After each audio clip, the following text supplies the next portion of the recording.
Bonjour et bienvenue sur le podcast Mammifère. Je suis maman, je suis pharmacienne et j'ai décidé de prendre le micro. Ce que je fais ici, c'est complètement intéressé. Oui, intéressé. J'ai une idée derrière la tête.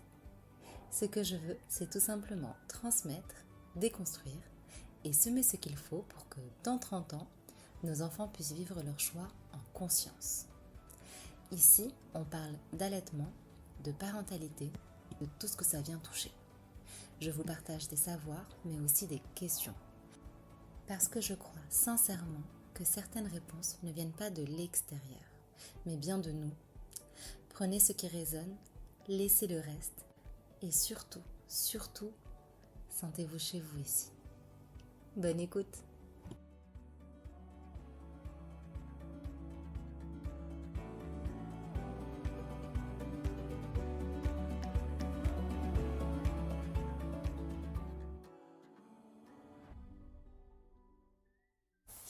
Bonjour.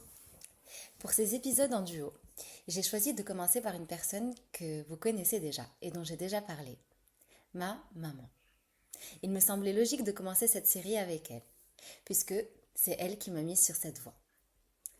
Maman, tu es une énorme source d'inspiration dans ma capacité à créer. Tout au long de mon enfance, j'ai appris à tes côtés qu'un rien pouvait devenir extraordinaire. Tu m'as montré qu'on avait le droit de danser sous la pluie, de cultiver notre différence, notre singularité, notre côté un peu loufoque. Je t'ai vu passer des soirées entières à customiser des boîtes en carton, perler des jeans. Tu semblais avoir ce besoin permanent de créer, d'utiliser tes mains et tu semblais toujours inspiré, totalement absorbé par tes tâches. Et surtout, tu n'hésitais pas à nous entraîner dans ton monde. Et puis maman, j'ai aussi grandi avec ce récit d'allaitement qui est le nôtre. Tu m'as toujours raconté cette histoire avec beaucoup de tendresse, comme quelque chose de très précieux. Mais j'ai aussi perçu ce récit à travers le regard de notre entourage. Comme je l'ai déjà dit dans un précédent épisode, tu m'as allaité jusqu'à 2 ans et demi, 3 ans, dans un Maroc où ce n'était pas forcément la norme d'allaiter aussi longtemps. Et l'écho que j'en ai reçu, ce qu'on m'en décrivait, c'était que j'étais un enfant intarissable. Et que finalement, il a fallu que tu partes loin de moi, que tu crées une vraie séparation physique pour réussir à me sevrer. Et je pense que c'est une des raisons pour lesquelles je me penche autant aujourd'hui sur la question de l'allaitement. Peut-être pour trouver des réponses sur les raisons de cette séparation physique, peut-être pour essayer de comprendre pourquoi on a dû aller aussi loin pour réussir à arrêter cet allaitement. Et donc voilà, ça me tenait à cœur de commencer tout ça avec toi, parce que tu es la source. Et donc, maman, est-ce que tu peux te présenter et comme tu veux te présenter, à toi de choisir et nous raconter ton expérience d'allaitement avec comme point de départ celui que tu choisiras toi, pas forcément celui de l'allaitement de ma sœur ou moi, peut-être celui que tu as vécu, peut-être que ce que tu en as vu quand tu étais plus jeune. Quel est le récit d'allaitement que tu as envie de choisir? Bonjour, je m'appelle Wafa et je suis la maman de Meha et j'en suis très très fière. Je suis pharmacienne, mais avant tout maman. Ça a été la plus belle expérience de ma vie. J'ai l'impression d'avoir été créée pour ça. Quand j'ai eu, quand j'ai eu mes enfants. Bon, déjà la grossesse m'a paru quelque chose de totalement bienheureux. J'étais épanouie, pendant mes 2 grossesses, j'ai adoré ça. Je me sentais pleinement femme. Et puis, après l'accouchement de mon aîné, l'allaitement, alors là, je me suis jamais posé la question de l'allaitement. Je ne savais pas ce qu'on allait faire. Et bien, à l'époque, c'était il y a 34 ans, on achetait la batterie de biberon, le stérilisateur, enfin bref, tout le Bataclan pour entourer le bébé.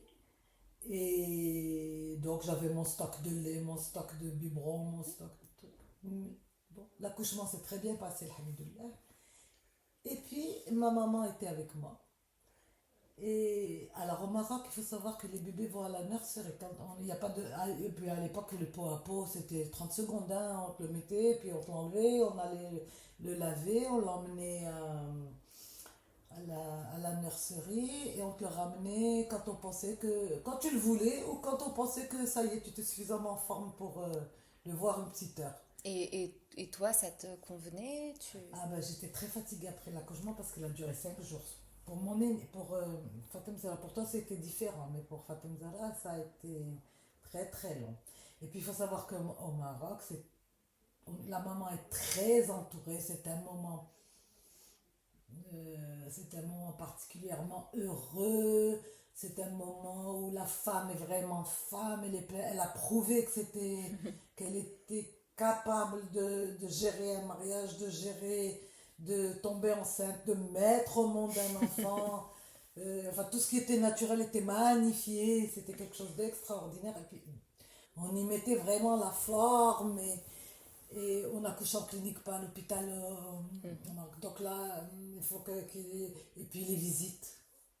Alors on t'accompagne pour accoucher, il y a les tantes, la maman, pour un peu, c'est les yo-yo et tout dans la clinique. Moi, Mais comment ça c'est au moment où tu accouches? Ouais, c'est-à-dire que quand tu vas pour accoucher, au moment où tu as les douleurs, déjà tu n'es pas chez ta... Enfin moi, j'étais pas chez moi, j'étais chez ma maman et chez ma grand-mère. D'accord. Et je me souviens que au moment de l'accouchement, au moment où j'ai eu les douleurs, enfin où j'étais prête à accoucher, j'ai appelé mon papa qui était médecin.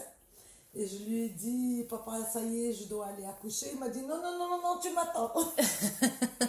Personne n'accouche dans cette famille sans que tout le monde soit présent. Il y avait mes oncles, il y avait mes tantes à la maison. Ah bon. Je faisais l'ourlet du pantalon pendant que j'avais mes contractions. Et puis, mais j'étais bien. Moi, j'étais heureuse. C'était vraiment dans la sérénité, dans la joie. Tout se passe. Ma grand-mère, elle, était moins tranquille. Elle disait, oh, on va pas aller la confier à tous ces médecins. Pourquoi est-ce qu'on n'emmène pas les médecins à la faire accoucher ici? Je serais plus tranquille si ma petite fille était à côté de moi. Enfin bon, ça c'est pour l'épisode humoristique de... Donc, Donc, l'heure d'accoucher arrive. Enfin, l'heure que je pensais être le moment de l'accouchement arrive. Je vais en clinique avec mes tantes, avec ah oui, donc ma tout le monde maman, t'accompagne. mes tantes. D'accord. Les hommes, c'est pas leur boulot. Mon mari, quand même, il avait le droit. À l'époque, les maris ne s'occupaient pas. Enfin, ça commençait tout juste à émerger au Maroc, la présence du mari pendant l'accouchement. Et donc, j'arrive à la clinique.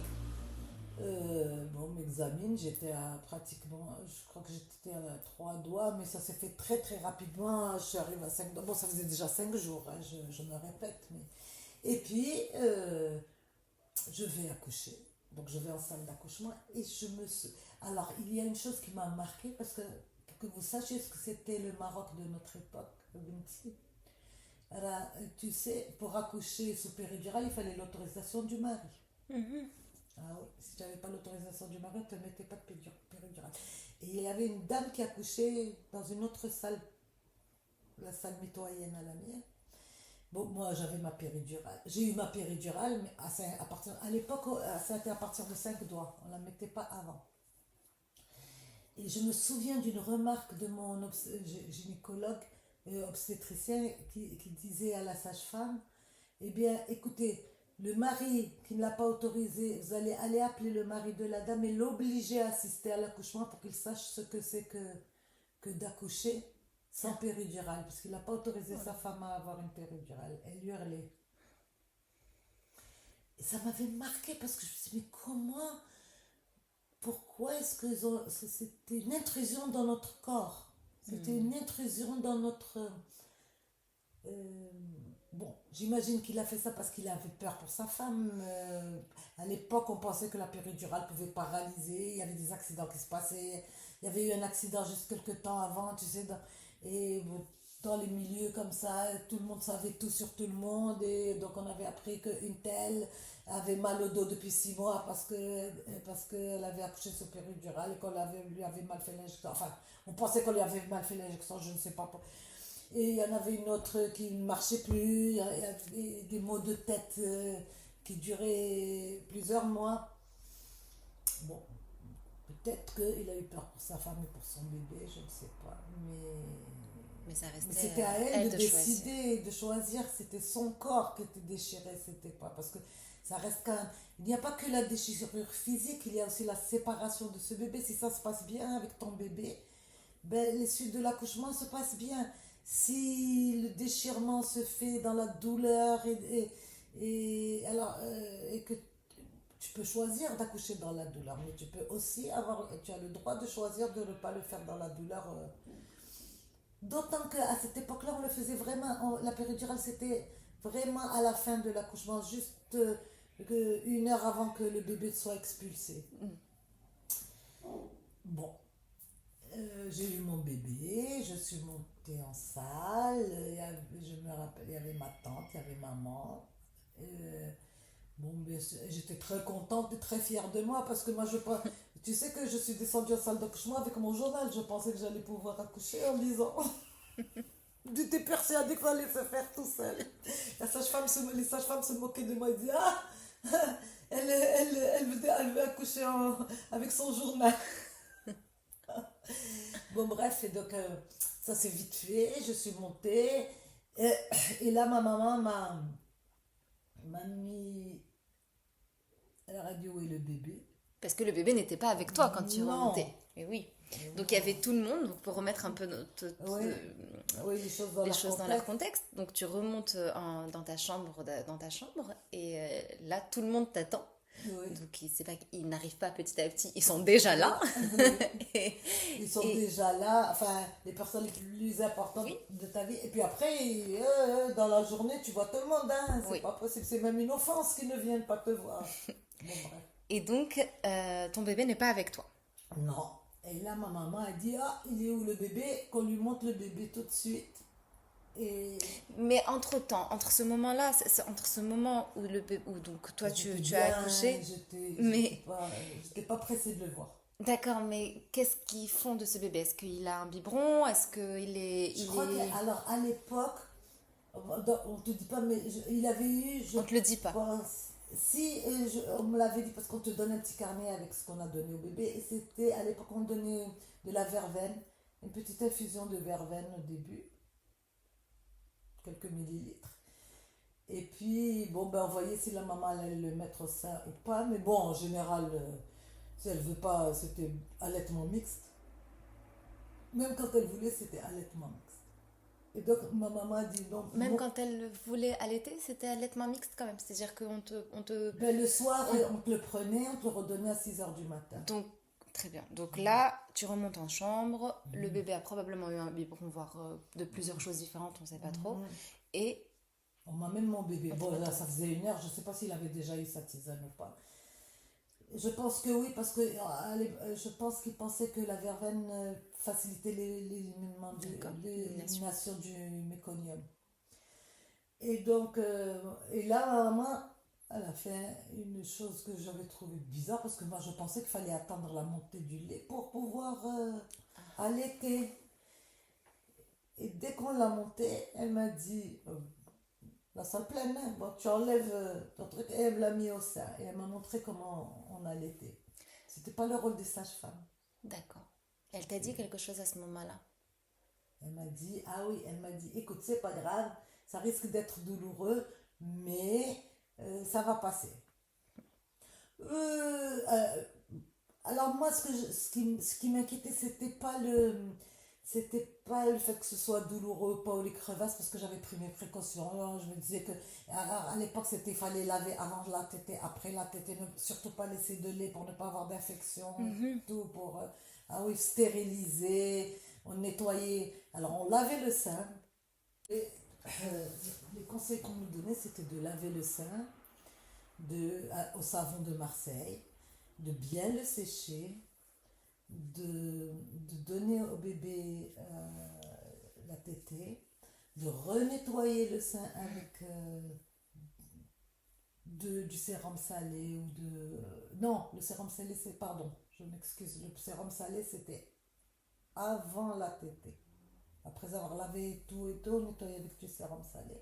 Ensuite, après la tétée, il fallait se relaver le sein, désinfecter. Oh là là. Et puis, mettre des machins stériles. Moi, je mettais des gaz stériles sur le... Tu mettais des gaz stériles sur sur mes sur tes mamelons. mamelons et... Et ensuite, je mettais mes coques et ensuite, je mettais mes soutiens-gorge d'allaitement ou Ah mes oui, d'accord. soutiens-gorge tout court. On était sur un rituel, vraiment Ouais, on était- avant, après la oui, tétée. ah oui, ça prenait beaucoup de temps. Les 40 premiers jours, je les ai passés à allaiter. J'avais l'impression que j'étais tout le temps à demi-nue à allaiter. Le temps de finir, il fallait recommencer. Mais surtout qu'il y avait le rituel de nettoyer les Ah seins à oui, chaque c'était fois, obligatoire. ça prenait du temps. Ah oui. C'était obligatoire parce qu'il y avait énormément de crevasses et de dames qui venaient avec des seins infectés. Et tout. J'en voyais à la pharmacie. Mhm. C'est horrible. J'en voyais arriver avec le sein explosé. Non, ce que je veux te dire, c'est que c'est d'où ces règles d'hygiène très strictes mises en Oui, place oui, au bien sûr. départ Parce qu'on pour pensait, éviter. alors parce qu'on pensait que c'était cette hygiène-là qui prévenait les Ça a aidé. crevasses. C'est ce qu'on pensait. Oui, oui, oui. C'est pas que ça prévenait les crevasses. Il fallait uniformiser les règles pour que dans toute la société, il y ait de moins en moins. Parce que bon, les règles d'hygiène étaient moins bien connues, etc. Donc, Alors, aujourd'hui, ce qui a été, oui, en tout j'étais cas, très étonnée parce que tu as fait toi, moi. Je comprends. Ah, toute pharmacienne que je suis. Dans mes cours à l'époque, il fallait désinfecter. Donc j'étais très étonnée quand tu me disais, ben non, je lui donne mon sein comme ça. Je me dis, oh mon Dieu, il va choper quelque chose ce bébé. c'est Bon, rigolo. ça s'est bien passé, alhamdoulilah, mais... Là, est-ce que tu penses qu'il aurait fallu que je désinfecte mes seins? Alors, peut-être pas, puisque ça s'est bien passé, je ne sais. Oui, mais moi je le pensais très fort à l'époque, même, je disais, c'est curieux ce qu'ils font. C'est vrai. Ça prolifère, non? C'est un peu contre-productif de tout nettoyer parce que ça décape et donc ça fragilise le mamelon. Et donc à partir de là, les crevasses sont plus Facilement susceptibles d'arriver. de se développer. Surtout que aujourd'hui, pour la prévention des crevasses, ce qui est recommandé, mais ça c'est aujourd'hui et c'est ce que les études montrent aujourd'hui, je ne sais pas comment ça va évoluer, mais ce que les études montrent aujourd'hui, c'est que pour éviter prévenir les crevasses, ce qu'il faut faire, c'est vérifier que le bébé prend bien le sein. Donc, pour qu'il le prenne bien, il y a une position à avoir.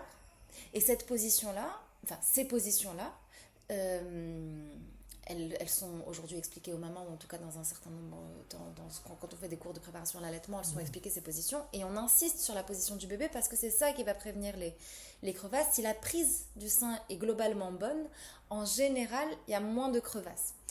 Et autre chose, c'est que on insiste beaucoup aujourd'hui sur la douleur. C'est que si ça fait mal, c'est qu'il y a une raison. En fait, on n'est pas censé avoir mal quand on allaite. Une petite gêne passagère, oui, mais on n'est pas censé avoir mal longtemps.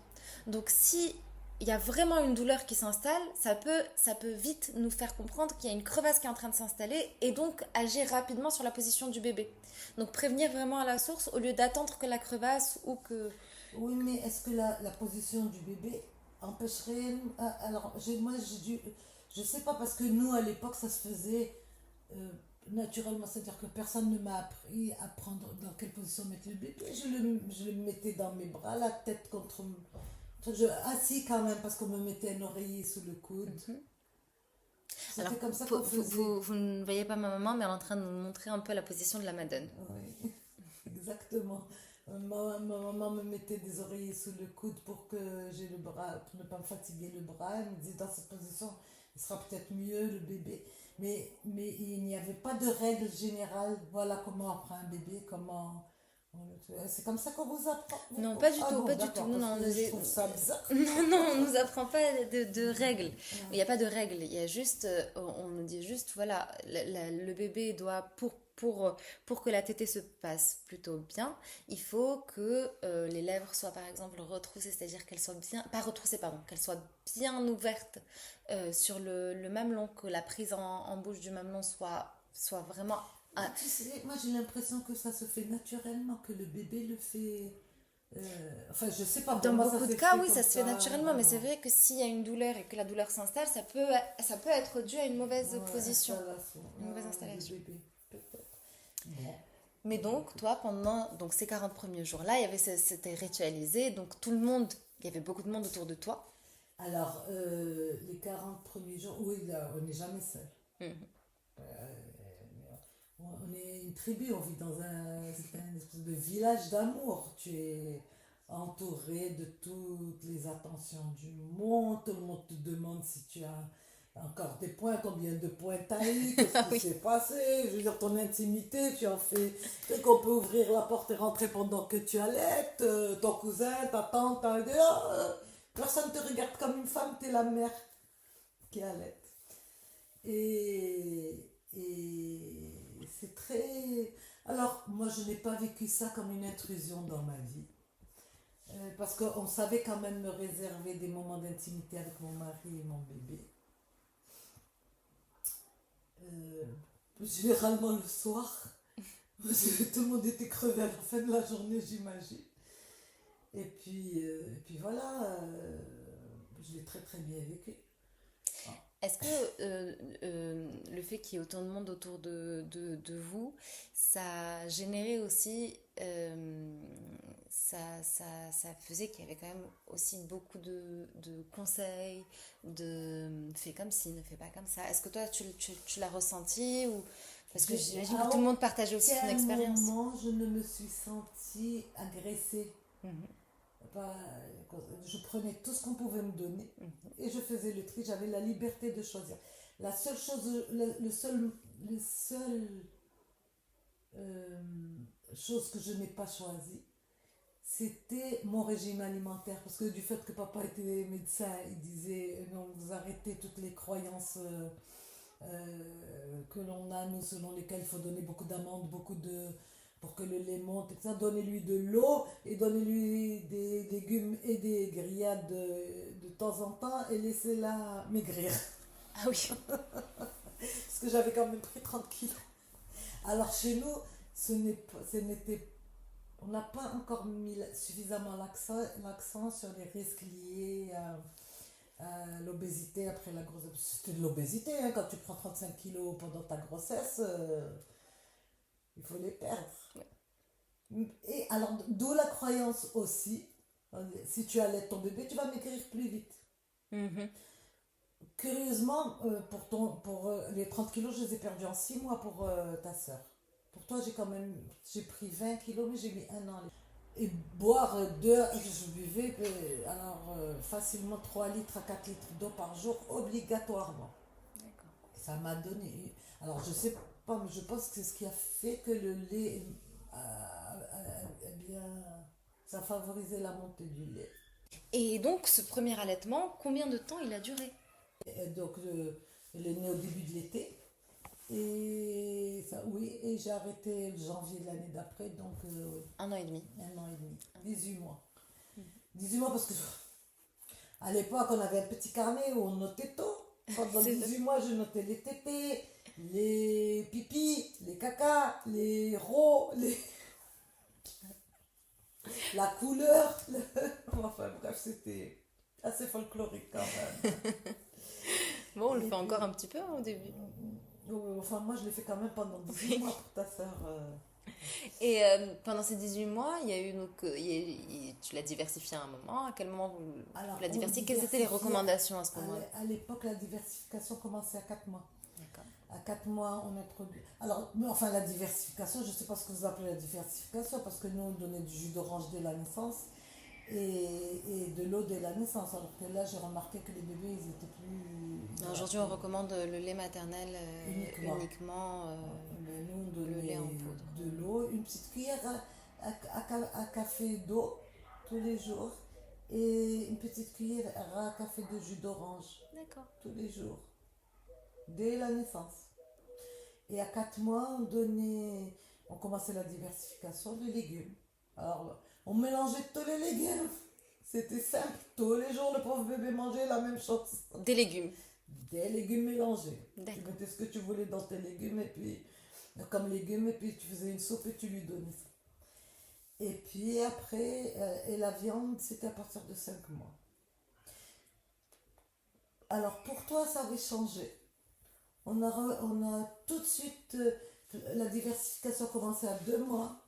Oula. C'était plutôt, hein, oui, 2 mois? je trouvais ça très tôt. Mais bon, c'était les recommandations, ouais. C'est ce que m'avait dit le pédiatre. Et j'étais extrêmement étonnée, mais on suivait à la lettre ce qu'on nous disait. Bon, alors j'ai commencé à te donner un peu d'une petite cuillère. Ça commence toujours par une petite cuillère, et puis 2 cuillères, et puis ainsi de suite. Mais Dieu merci, comme tu prenais beaucoup tu t'étais beaucoup. On n'a pas eu trop de conséquences de diversification.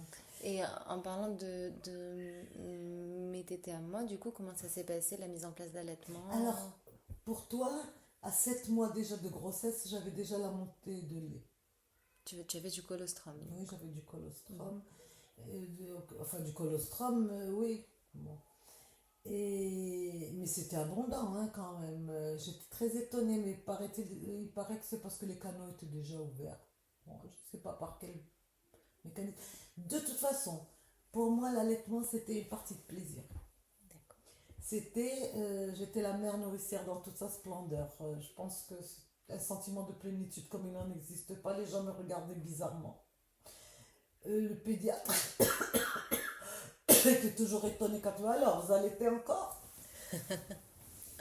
Donc, madame, si je ne connaissais pas votre papa, je penserais que vous venez du fin fond de la campagne. Et j'étais extrêmement choquée par leur réaction parce que pour moi, le sein physiologiquement a été créé pour allaiter. Donc je ne comprenais pas pourquoi il devait y avoir de la pudeur pour allaiter ou beaucoup de femmes le faisaient en cachette, hein, il fallait se couvrir les seins. Ouais, moi j'allaitais sans gêne. Et je me souviens d'une fois où ta soeur a eu envie de téter. Alors je ne sais plus très bien si c'était toi ou ta soeur. On était avec maman et je me suis assise sur le trottoir pour l'allaiter. Oh là là, j'ai eu droit à une leçon de truc. Mais ma chérie, tu ne peux pas faire ça. Mais comment dans la rue tu vas allaiter? Mais maman, alors je lui dis, mais maman, les seins ont été créés pour ça.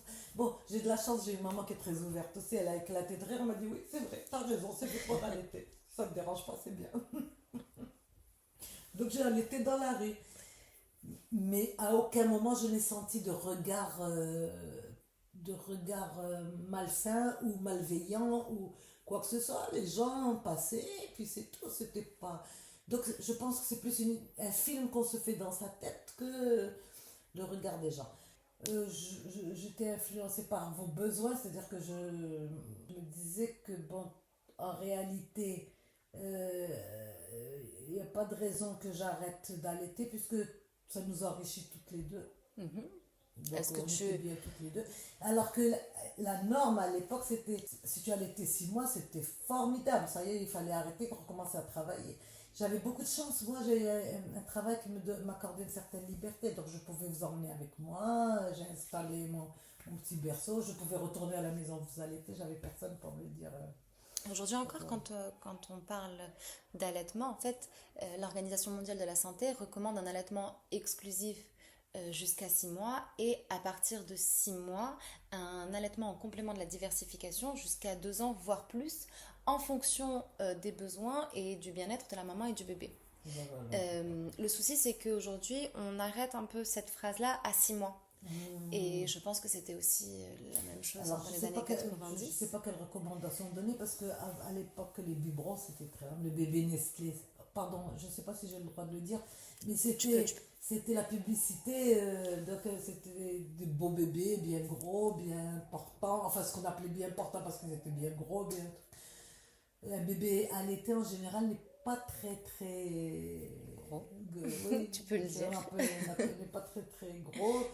Et puis aussi, il faut aussi dire que l'industrie des préparations commerciales pour nourrissons a été très agressive, notamment dans les pays en voie de développement, parce que les mamans étaient beaucoup plus réceptives, effectivement, ici, et puis jouaient beaucoup sur la culpabilité des mamans, la culpabilité à ne pas apporter justement tout ce dont le bébé avait besoin, en mettant en exergue le fait que les préparations commerciales pour nourrissons étaient ce qu'il y avait de mieux pour le bébé. Avec tous. Et on jouait sur cette idée-là que la maman pouvait ne pas avoir suffisamment de lait. Qu'est-ce que tu en penses de ça?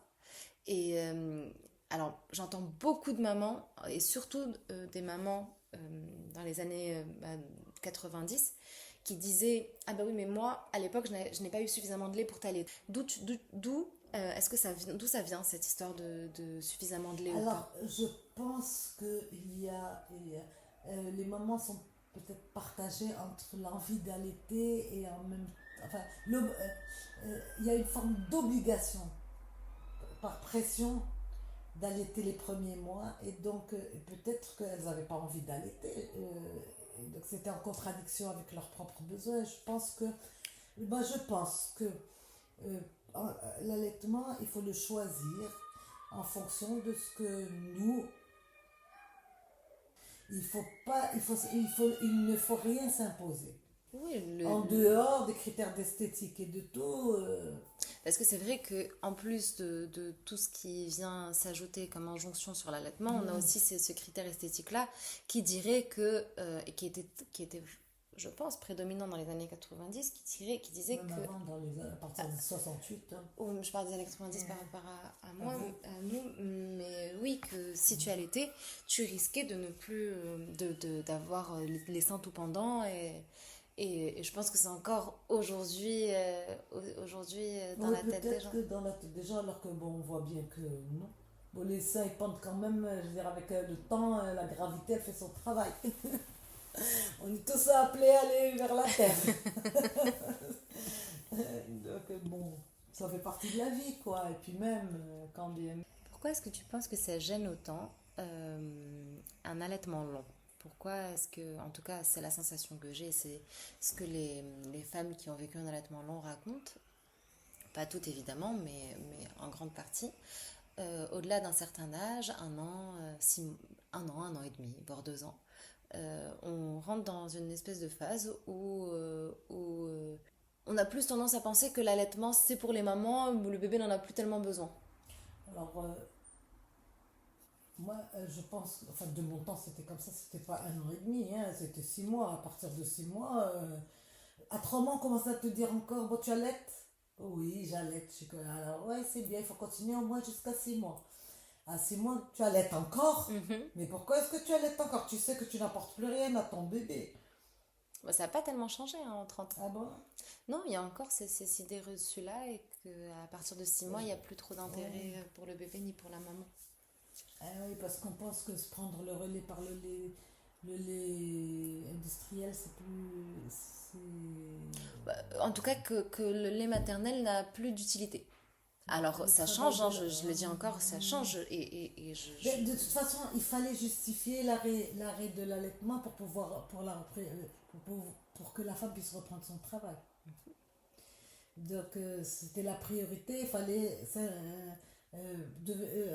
garder son indépendance. Faut dire que on a vécu dans une époque même dans les années 90 où contrairement à ce qu'on croit, c'était pas rien n'était acquis. Hein. Je t'ai dit, moi, pour exercer, il m'a fallu l'autorisation de ton père. Alors que j'avais les mêmes études que lui, j'avais la même formation que lui. Chaque fois qu'il y avait un acquis, il fallait s'accrocher à cet acquis et surtout ne rien laisser qui puisse entraver l'évolution de la femme. Parce qu'on appelait l'évolution de la femme. L'émancipation de la femme. L'émancipation de la femme, bon, ça passait par le travail. Quoi. Il n'y avait pas d'autres solutions. D'ailleurs, on n'en a pas trouvé d'autres encore aujourd'hui.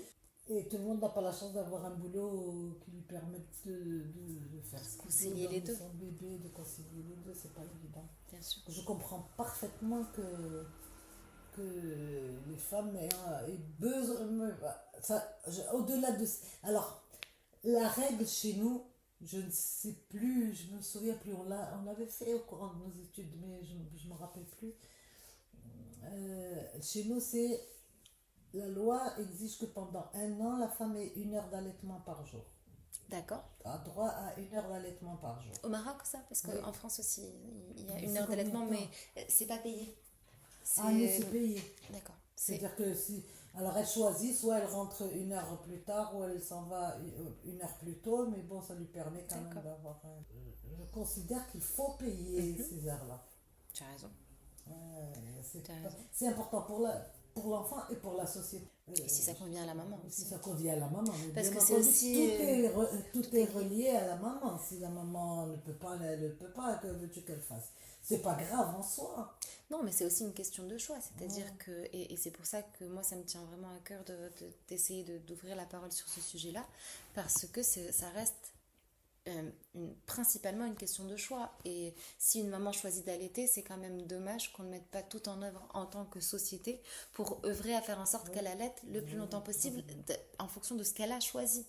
Et c'est aussi dommage de pas d'écourter un allaitement. En tout cas, en tant que professionnelle de santé, je me place dans ma perspective de professionnelle de santé, de pharmacienne, de venir donner des conseils qui peuvent écourter un allaitement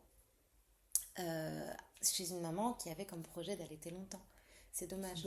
Et ça passe aussi par la formation et savoir de quoi on parle pour pouvoir en parler.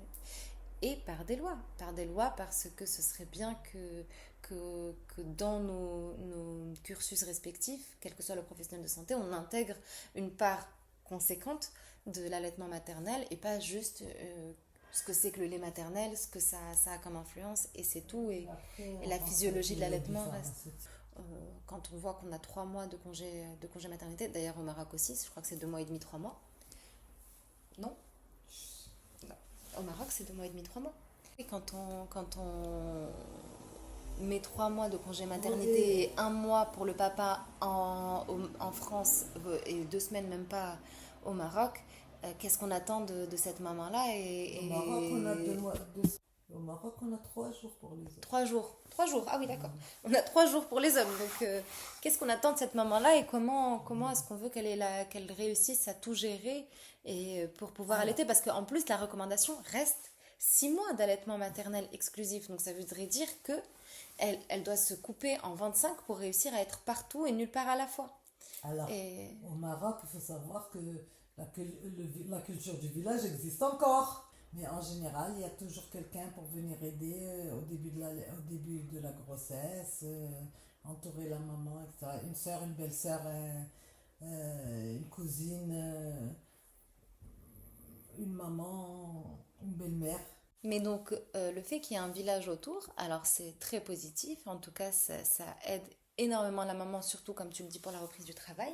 Mais est-ce que, surtout au Maroc, est-ce qu'il n'y a pas aussi ce poids-là de toutes ces idées reçues, et il y en a beaucoup, qui viennent tomber sur la maman, donne-lui de l'eau, donne-lui de la tisane, donne-lui, attention ne fais pas comme ça, mets-le de ce côté-là, remets-le de ce côté-là. C'est le risque du village, c'est que le bébé appartient à tout le monde.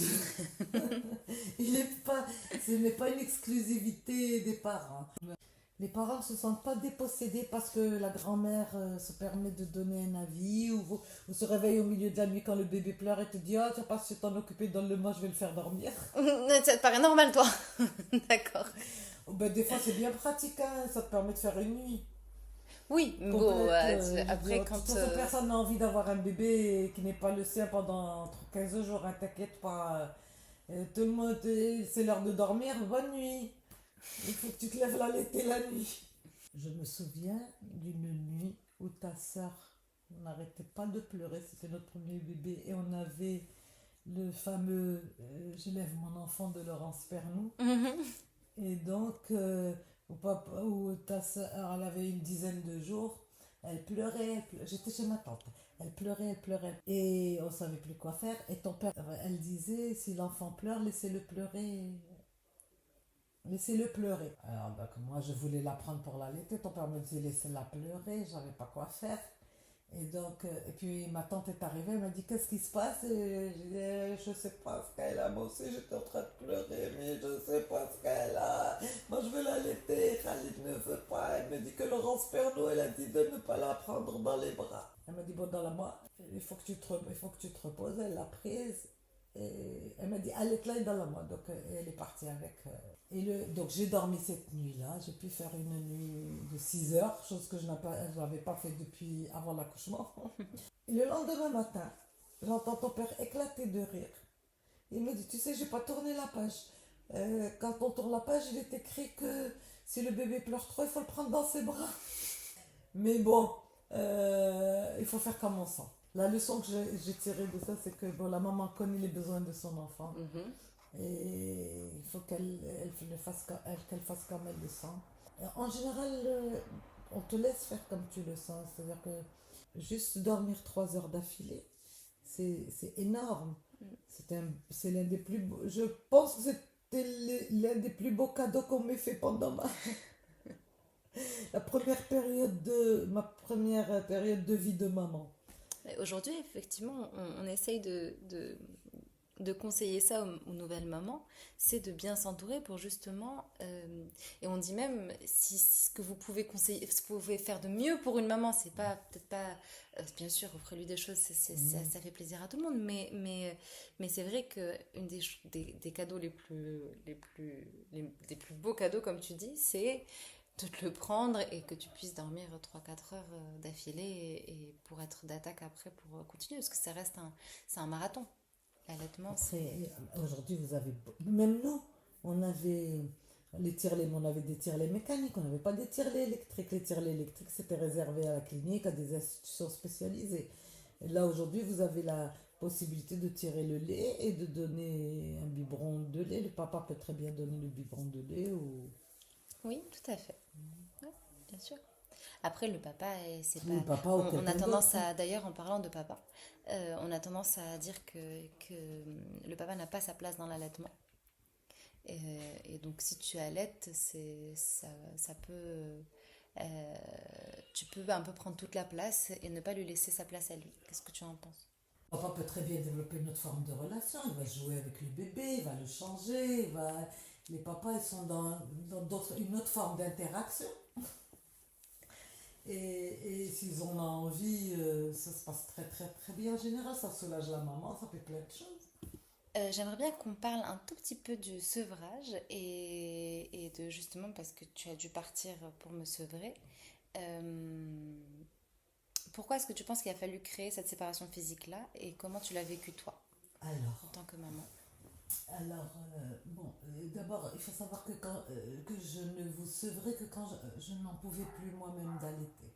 Il arrive un moment où tu,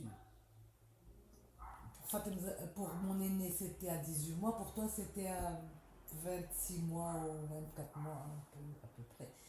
J'ai. Alors c'est flou hein, parce que moi j'ai Non, toujours entendu mais. entre 2 ans et demi. Oui, non, non, mais attends, j'ai pas fini. Entre le moment où tu décides de sevrer et le Mhm. moment où le sevrage se passe, il peut y avoir beaucoup de temps. Oui. C'est cool. Et j'étais contre le fait de sevrer brutalement. Je voulais le faire de manière très douce. Je voulais surtout que ça se passe, en tout cas que ça se passe le mieux possible pour vous, qu'il n'y ait pas de frustration. Et pour ta sœur, un jour, j'étais en train de l'allaiter, fatiguée. Je lui dis, Fatemza, et je me souviens, j'ai dit, ça suffit, je ne veux plus t'allaiter, c'est terminé, je suis fatiguée. Il faut que tu me laisses me reposer. Il faut que toi, tu es une grande fille, tu peux manger toute seule. Elle m'a regardée. Et je me souviens m'être tournée vers ma maman qui était là à ce moment-là, qui m'a prise pour une demeurée, pas possible. J'ai dit, maman, c'est fini, elle ne prendra plus jamais le sein. Elle m'a dit, ouais, c'est ça. Parce qu'elle aussi, elle trouvait que c'était excessif d'allaiter jusqu'à 1 an et demi. Mhm. Donc, ben, je rentre à la maison, ta soeur n'a plus jamais repris le sein de sa vie. Je ne sais pas par quel mécanisme ça s'est fait. J'ai compris à son regard qu'elle avait compris. Mhm. Toi, par contre, tu n'as jamais voulu comprendre. À 2 ans, j'ai essayé de te sevrer. J'ai essayé de te parler, de t'expliquer. Alors au Maroc, en cas de détresse extrême, on te dit mets du henné sur ton sein, ça va la dégoûter. Quand j'ai mis du henné sur mon sein, tu m'as donné une baffe et tu m'as dit va te laver. La Va terreur. laver ma bziziza, tu appelais ça ma bziziza. Et donc, bon, j'ai essayé à plusieurs reprises, de plusieurs façons, je ne suis pas arrivée. Je partais juste dans une autre, là où mes parents habitaient, mais je revenais dans la même journée parce que je supportais pas de te savoir. D'abord, je suis une maman très, comment on l'appelle, maman louve. Mhm. Donc la séparation, Protectrice. oui, très protectrice, donc la séparation avec mes enfants, c'était difficile. Mais à un moment donné, je n'en pouvais plus, vraiment physiquement, c'était plus possible. Et nerveusement, j'étais épuisée, il fallait que j'ai tout le temps laissé à l'air. Et donc, vers 2 ans, je t'ai dit, j'ai décidé de te sevrer. Je pense que c'est là où je suis partie très très loin, pendant 10 jours. Ça s'est très bien passé pour moi. Ah. Parce que j'étais fatiguée, j'ai pris des pilules, ça y est, il existe des pilules pour arrêter la montée de lait. Bon, j'ai dû le prendre parce que j'avais énormément de lait, donc ça a engorgé. Mhm. Et je me souviens avoir dormi. Mon Dieu, c'était les plus belles nuits de ma vie. Alors au début, je pensais beaucoup à toi, et puis au bout de 2 jours, parce que j'étais avec mon frère, il m'a dit, mais alors, je t'entends plus parler de Mera. Qu'est-ce qui se passe? Mais j'étais bien. D'accord. Mais ton papa m'a raconté que pour toi, ça s'était passé différemment. Tu me réclamais que Joris s'est dit, oh, je vais lui mettre une vidéo. À l'époque, c'était des vidéos. Je vais lui mettre une vidéo de sa maman. Malheureusement, dans la vidéo qu'il avait choisie, j'étais en train de t'allaiter. T'es partie en crise. Et puis, quand je suis revenue, et j'avais plus de lait, mais tu demandais le sein quand même. Et ben, je l'ai donné. Jusqu'à 4 ans. Pas jusqu'à 3 ans, pas Ah ouais, jusqu'à 4 ans, tu as réclamé. Même s'il n'y avait plus de lait? De temps en temps, même s'il n'y avait plus de lait, tu me disais, maman, ziziza. Je disais, il n'y a plus de lait, ma chérie, mais tu prenais quand même. Et puis tu malaxais un peu. Alors, certains trouvaient ça malsain. Moi, à aucun moment, je ne trouvais ça ni malsain, ni rien du tout. Tu étais contente et tu t'en allais jouer. Et puis voilà. Et après, un jour, tu as arrêté de réclamer et c'est passé. D'accord.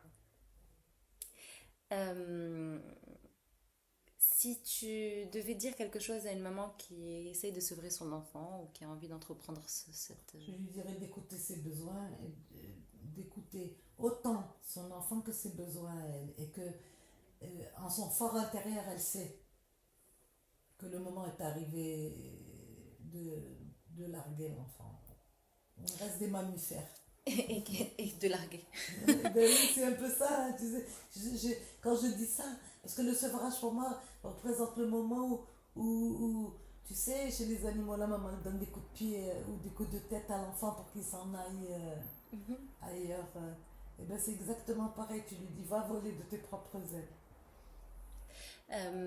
Si tu devais te dire quelque chose à toi en tant que maman il y a 30 ans, qu'est-ce que tu te dirais? Que je suis fière du travail accompli.